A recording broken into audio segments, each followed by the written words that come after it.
Hello friends, welcome to B square fashion hub. இன்றைக்கி 5 to 6 year old கேர்ளுக்கான gown பார்க்கலாம். Mom and daughter காம்போவில் இதில் mom and daughter combo நம்ம பண்ண போகிறோம். மிக்ஸ் அண்ட் மேட்ச் பண்ண போகிறோம். இதுக்கு லைனிங் எடுத்திருக்கேன். இதுக்கும் லைனிங் இது வந்து கிட்டத்தட்ட ஒரு 2.5 மீட்டர் இருக்கும். லைனிங் வந்து நான் ஒரு 3 மீட்டர் எடுத்திருக்கேன். இது வந்து 2 மீட்டர் கிட்ட இருக்கும். லைனிங் ஒரு 2 மீட்டர் மாதிரி எடுத்திருக்கேன். கீழே நம்ம ஒரு 1/2 இன்ச்சு விட்டுடலாம். 9 இன்ச் மாதிரி இருக்குது.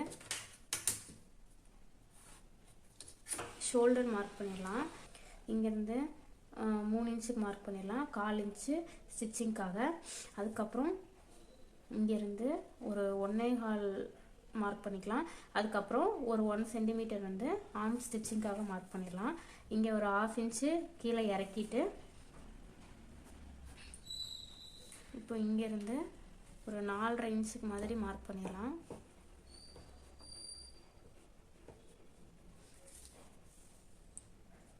இங்கே வந்து 6 இன்ச்சு அதுக்கப்புறம் ஒரு 1 இன்ச் மாதிரி விட்டுடலாம்.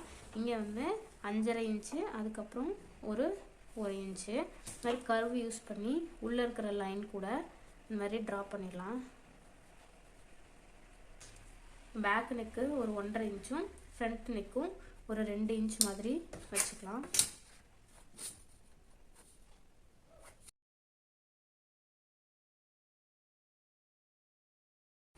ஃப்ரண்ட்டு இப்போ பேக்குக்கு என்ன பண்ணணும்னா, கொஞ்சம் ஜிப்பு வைக்கிறதுனால கொஞ்சம் 1 சென்டிமீட்டர் வந்து எக்ஸ்ட்ரா விட்டுட்டு இது நம்ம அப்படியே கட் பண்ணிடலாம்.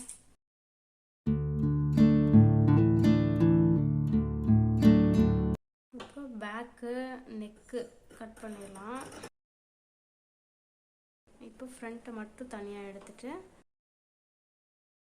ஸ்கர்ட்டோட ஹைட்டு 16 இன்ச் எடுத்திருக்கேன். ஃப்ரண்ட்டோட மார்க்கிங் எடுக்கணும். வேஸ்ட்டு ரவுண்டை விட 5 இன்ச்சுக்கு மேலே நம்ம எடுத்துக்கலாம். எவ்வளோ கிராஸ் நம்மளால் கொடுக்க முடியுமோ அவ்வளோ கிராஸ் கொடுத்து கீழேயும் ஒரு 1 இன்ச்சுக்கு மேலேருந்து ஒரு லைன் ட்ரா பண்ணி எக்ஸ்ட்ரா இருக்கிறத கட் பண்ணி எடுத்துடலாம். மெயின் ஃபேப்ரிக்கு 4 ஃபோல்ட் பண்ணியிருக்கேன். ஸ்கர்ட்டை வந்து லைனிங் கட் பண்ணினதை அலைன் பண்ணி இந்த மாதிரி வச்சுருக்கேன். இப்போது எக்ஸாக்டாக கட் பண்ணிக்கலாம்.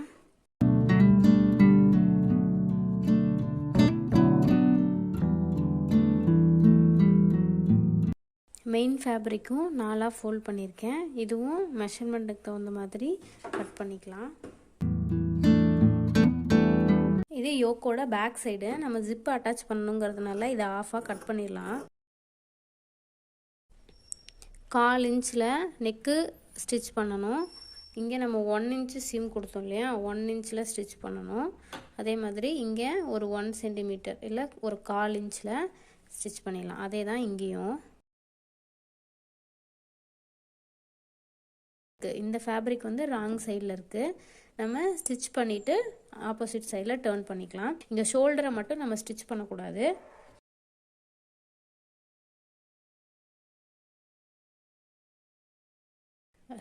ரைட் சைடு, இது வந்து ராங் சைடு. ஃப்ரண்ட்டு ஃபுல்லாமே ஸ்டிச் பண்ணிடலாம். நான் சைடுக்கு மட்டும் 1 இன்ச்சு ஸ்டிச் பண்ணுறதுக்கு பதிலாக ஒரு 1/4 இன்ச்சில் வந்து நான் ஸ்டிச் பண்ணுறேன். நம்ம அடித்து திருப்ப போகிறோம். அதுக்கப்புறமேட்டு தான் நம்ம சைடு வந்து அட்டாச் பண்ணுவோம். அந்த இடத்துக்கு தான் 1 இன்ச்சுக்கு நான் மார்க் பண்ணியிருந்தேன். ஷோல்டரை மட்டும் விட்டுட்டு ஃப்ரண்ட்டு ஸ்டிச் பண்ணிட்டோம். அதே மாதிரி பேக்கு வந்து தனித்தனியாக லெஃப்ட்டு ரைட்டு தனித்தனியாக ஸ்டிச் பண்ணிக்கலாம். இதுவுமே சைடு வந்து நான் 1/4 இன்ச் மாதிரி கொடுத்து தான் ஸ்டிச் பண்ணியிருக்கேன். அதே மாதிரி சென்டர் வந்து ஸ்டிச் பண்ணலை. எக்ஸ்ட்ரா இருக்கிற ஃபேப்ரிக்கை வந்து நம்ம ட்ரிம் பண்ணி ரிமூவ் பண்ணிடலாம். நம்ம இப்போ எங்கெல்லாம் ஸ்டிச் பண்ணமோ அங்கே மட்டும் நாச்சஸ் கொடுத்து டர்ன் பண்ணிக்கலாம். இப்போ சைடு ஆர்மு நெக்கு கொடுத்துருக்கோம் இல்லையா, அதை மட்டும் நாச் கொடுத்து நம்ம வந்து உல்டாவாக டர்ன் பண்ணும்போது நமக்கு ரைட் சைடு கிடச்சிரும். கார்னர் எல்லாமே நல்லா எடுத்து விட்டு அயன் பண்ணதுன்னா அயன் பண்ணிக்கலாம். இல்லை இதுக்கு டாப் ஸ்டிச் கொடுக்கறதுனாலும் டாப் ஸ்டிச் கொடுத்துக்கலாம். நான் இங்கே டாப் ஸ்டிச் கொடுக்குறேன். சேம் ப்ரொசீஜரையே பேக்குக்கு இன்னொரு பார்ட்டும் ஃப்ரண்ட்டுக்கும் நான் பண்ணிக்கிறேன். நெக்கு ஆர்மு சைடு இதுக்கு மட்டும் நாச்சஸ் கொடுத்து உல்டாவாக டர்ன் பண்ணிக்கிறேன்.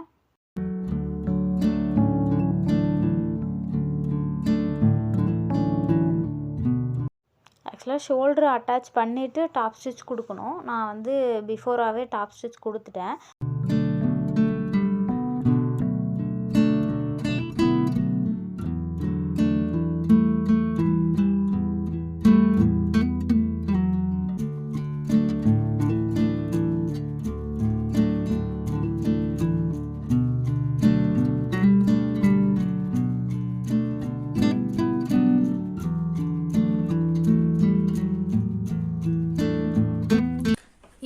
ஜிப்பு வந்து அட்டாச் பண்ணிக்கலாம். இப்போ ஓப்பன் பண்ணிவிட்டு எங்கே நம்ம ஸ்டிச் பண்ணணுமோ அதுதான் இங்கே கரெக்டாக அலைன் பண்ணி இங்கே வந்து ஸ்டிச் பண்ணிக்கலாம். அதே மாதிரி இது ரைட் சைடு இருக்கா, இதை வந்து நம்ம அப்படியே உள்டாவாக இந்த பக்கம் டர்ன் பண்ணி அலைன் பண்ணி இங்கே ஸ்டிச் பண்ணிக்கலாம். ஜிப்பு மூவ் ஆகாமல் இருக்கிறதுக்காக எட்ஜில் நான் ஒரு ஸ்டிச் போட்டேன். அதுக்கப்புறம் ஜிப்பு ஓரத்தில் ஜிப்பை எடுத்து விட்டு நான் வந்து ஸ்டிச் பண்ணியிருக்கேன். அப்போ தான் வந்து ஜிப் ரொம்ப க்ளோஸராக தெரியும்.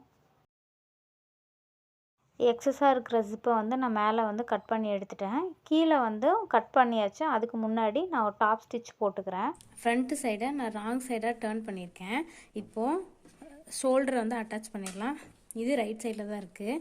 இதை உள்ளே இன்சர்ட் பண்ணி இந்த ஷோல்டருக்குள்ளே நம்ம வர மாதிரி உள்ளே இன்சர்ட் பண்ணிக்கலாம்.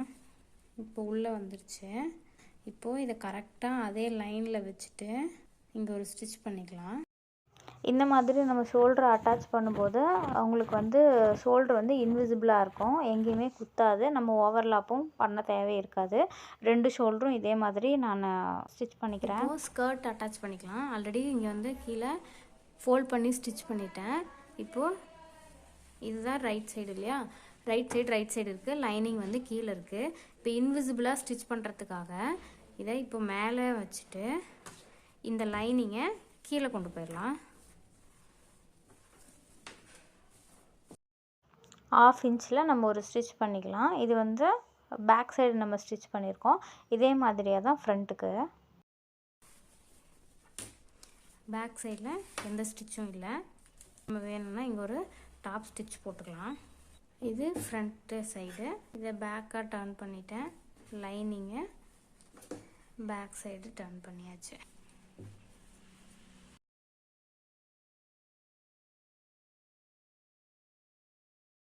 நான் இப்போது 2க்குமே வந்து டாப் ஸ்டிச் கொடுத்துக்கிறேன். அப்போ தான் வந்து துணி நல்லா படிமானமாக இருக்கும். இல்லை அயர்ன் பண்ணணுன்னாலும் பண்ணிக்கலாம். இங்கே 1/2 இன்ச்சு சீமில் நம்ம ஸ்டிச் பண்ணிடலாம். இதே மாதிரி இன்னொரு சைடும்.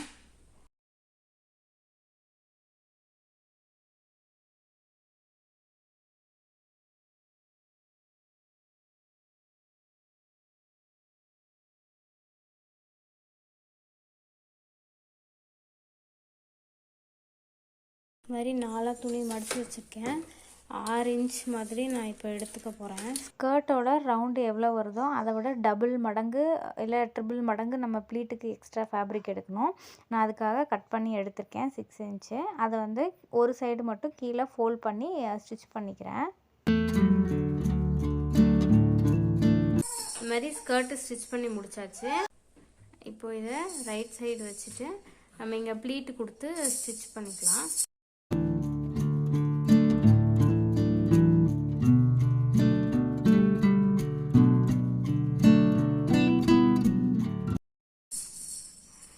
ஸ்டிச் பண்ணியாச்சு. இதுக்கு மேலே வந்து நம்ம டாப் ஸ்டிச் போட்டுக்கலாம்.